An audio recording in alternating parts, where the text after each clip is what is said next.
Okay.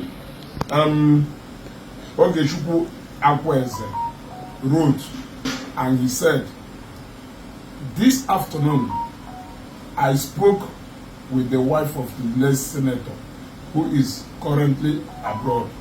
In tears, she told me, Ikenga, please do not blame anybody for what happened today. Dad should be blamed, for the story would have been different if my husband is here. Blame Dad, Ikenga. Neither the senator's wife nor any of her family members was invited for the so-called dedication today. Rest in peace, Ebube name. Child of God, please don't pie. Please do not pie. I am Ikenga Ndigbo. Then Ikenga now said, what is not good is actually not good. I don't support such behavior. You see, even the wife of the man who put in so much money, running in billions, they did not thought it wise to invite him. Now the dedication of the cathedral, they invest in they over 80% of Ife and dedicate, and you are there telling me that it is fair. The world and go no. My happiness owner, if you think we are making noise, then I'm sorry for you. Posterity has taken note of everything we have said. In tears, what happened? No, not invited Munye. We love to be there. After all, no man, if a dear level to see the progress in that cathedral, or not invited that woman or any member of his family within the course of that mass, a way poor, no more try possible best, yeah, poor the level of Ifeanyi, but not no nya of you present here, but not because of inevitable. No nya no here. May we observe 1 minute of silence for the soul of the late Senator Patrick Ifeanyi Ubah, or you say, may the soul of late Senator Patrick Ifeanyi Ubah and other believers, through the mercy of God, rest in perfect peace. Amen. But they did not do it. So this is the tears of a woman, the tears of a widow who knew what the husband passed through in contributing to the success of that cathedral. It's not the woman, not the woman. And if you make people when they should be owner, and didn't also the months if no what I know. Matters are enough.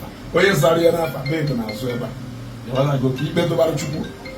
You want to go keep it to Chubu? Hey! Kubie. I'm C. James Luce Okoye. One of the hardest things to do is trying to wake an elderly person who pretends to be sleeping.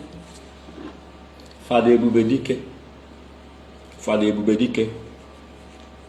You are so shameless that no Kalago, you put bishop, no recognize the Ifeanyi. And the only, oh God, nah. What are you trying to achieve? Or Bishop Wesson new one JJ? Okay, come to think of it, if a bishop could, and at the point, the email so-called recognition, a good number of people, a good number of the faithful, including the late Senator Ifeanyi Ubah, also contributed. Onye, to start with a bishop of Nora, who made donation, maka renovation. I think he didn't know 30 or 35 million. I can't remember. I don't want to equal him at the show. Either 30 or 35 million. I was there for renovation. About 5 months after, or be often no one he fed a bad name, no if I name who decided to take it upon himself. Alwa Bishop Okeke oje room nwe ife ofulu on takwa gbogwe fine. Osikwe nka Ifeanyi ekwekwa. Na ọ chọọ ka ọ wụrụ na maybe ụbọchị anyị asị na ya ọchago ka a na-asị na obodo ife a na-eme mana eme nhozi maka ego. Ma nke ama how many times able to the roof. Trust, iron trust. Being a court to the court, I am upon joining now. Ifeanyi Ubah otakwa ego edegotakwa fresh ones. Ana-eri nwoke, ana-etu ya afa. Ọkwa the same Ifeanyi that bought Ford Ranger ego that 8 million each for all the bishops, both Catholic and Anglican bishops in Anambra State. I remember about 11 or 12 of them. Wolunke Bishop Chukwuma Enugu emezie. The later spoken at Anioma from scratch, from foundation, with all the delay, can delay. A good number of the faithful, including the late Senator Ifeanyi Ubah, also contributed. Okenya mahe guana, awo. Ukwu ezeleze ifedu n'ime. Koma dị chọọ fianko ya ome isi ta na June nkwa adapụ. Ana ochọ ihe nye aka ka ekutue. Jelu. In fact, to start with, unu ka ọ na-agwa m no block work. Like the bishop gwa mgbe na-ekwu anyị aka ka Ifeanyi Ubah na cathedral olulu. Ọgwa no so block work ka olulu there. Block work. That size block, just block work.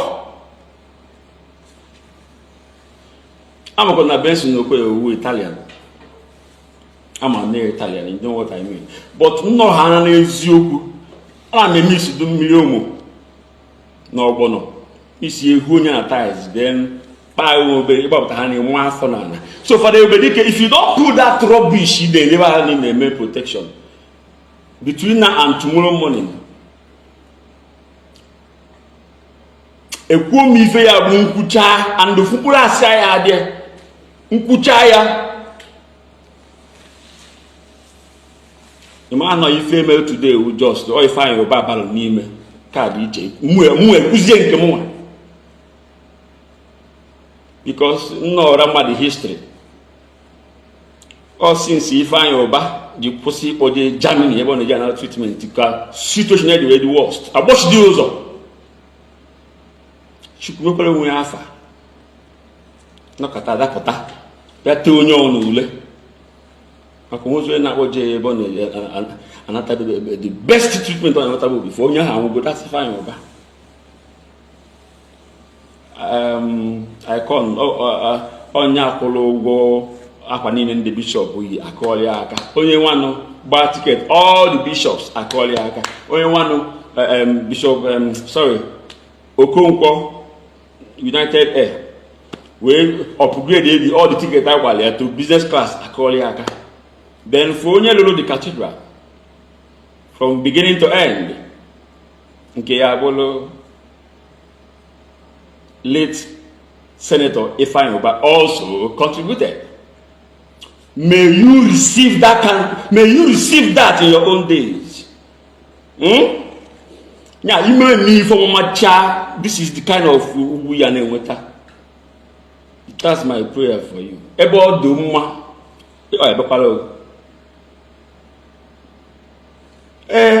Bishops need to buy her ticket. While her my guy in me. Can you find your back? Can you find your back, Junior? Would you for Abo? I'm a Government Nation now. Would you for at least only find about at least you Papa family you don't need eyes to dream. Ebube Dike Fada Ebube Dike 24 hours. If you don't pull that rubbish, what I will put next, Bishop Benson will hate you.